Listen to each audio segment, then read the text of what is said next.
বাড়ির বড় ছেলে আজ দেশে ফিরেছে, এতে কেউ খুশি না, বরং সবাই ভয়ে আছে। আবির বাসায় ঢোকার সাথে সাথে ওকে দেখে সবাই বসা থেকে দাঁড়িয়ে গেল।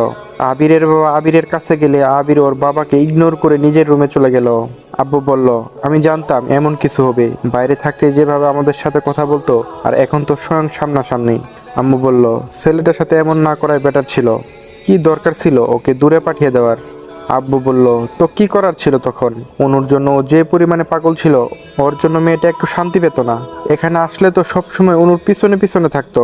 না আমাদের ছেলে মানুষ হতে পারতো, আর না আমার ভাগ্নি না খেয়ে সারাদিন অনুদের বাসায় পড়ে থাকতো।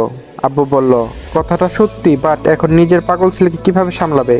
আম্মু বলল, আমি না সামলাতে পারলে কি হবে? একজন আছে যে ওকে সামলাতে পারবে। আব্বু বলল, কে? আম্মু বলল, অনু। আব্বু বলল, ওর তো মনে হয় অনুকে মনে নেই, আর অনুই কেন ওকে সামলাতে যাবে? অনু তো আবিরকে দু চোখেও দেখতে পারে না। আম্মু বলল, কি করব, কিছুই মাথায় আসছে না। আবিরের মা বাবা কথা বলার মধ্যে ওর রুম থেকে ভাঙচুরের আওয়াজ আসতে শুরু করলো।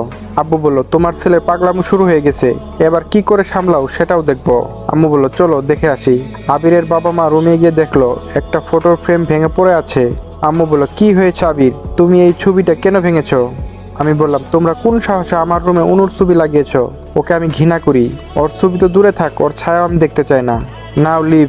আব্বু বলল, আবির। আমি বললাম, আই সে লিভ। আবিরের বাবা মা চলে গেলেন আর আবিরকে সুমের কাছে ছেড়ে দিলেন। আবির নিজেকে কিছুক্ষণ ঠান্ডা করে গিটার নিয়ে বেলকনিতে গিয়ে বসলো। অনু, ছোটবেলা তুই আমাকে খুব বকা খাইছিস, তোর জন্য আমি আমার বাবা মা বন্ধু বান্ধবকে ছাড়া কত দিন দূরে দূরে থেকেছি, তোকে আমি ক্ষমা করব না। কি দোষ ছিল আমার সেদিন? মিথ্যা কথা বলে কি মজা পেয়েছিলি জানি না, তবে তোর এই মিথ্যা কথা আমার মনে কতটা আঘাত দিয়েছে সেটা শুধু আমিই জানি। তোর জন্য আমার বাবা পর্যন্ত আমার গায়ে হাত তুলেছিল, তোকে আমি ক্ষমা করব না, কিছুতেই না। আবির একটা দীর্ঘ শ্বাস ছেড়ে গিটারে সুর তুলল এবং গান বলতে থাকলো, মেনে যাব দেখা তুস্কো। গান শেষ করে আবির গিটার রেখে বাইরের দিকে তাকালো। আমি আমার বাবা মার সাথে এত রুড বিহেভ কেন করছি? ওনারা তো কোনো দোষ করেনি, বিদেশে পাঠিয়েছিল তো ভালোর জন্য পাঠিয়েছিলেন। আমার মা বাবার সাথে এত রুট না হলেও ভালো হয়, শুধু শুধু ওনাদের মনে কষ্ট দিচ্ছি। আবির আরো কিছুক্ষণ বেলকনিতে থেকে রুমে গিয়ে শুয়ে পড়ল। অনুর মা অনুর রুমে এসে দেখলেন সে খাটের উপর হয়ে শুয়ে দুই পা উপরে তুলে কলম কামড়াচ্ছে আর খাতায় কি যেন লেখছে। অনু, কি করছিস? এভাবে কেউ লেখাপড়া করে নাকি? অনু বলল, কি করব মা, physics biology chemistry higher math genetic math ICT এসব আমার মাথায় কিছুই ঢুকছে না। অনু বলল, একটা খবর পেয়েছিস? অনু ওর মার দিকে ভুকুসকে তাকিয়ে বলল, কি খবর? আমি কেন খবর পাইনি? অনুর মা বলল, কাল রাতে আবির দেশে ফিরেছে।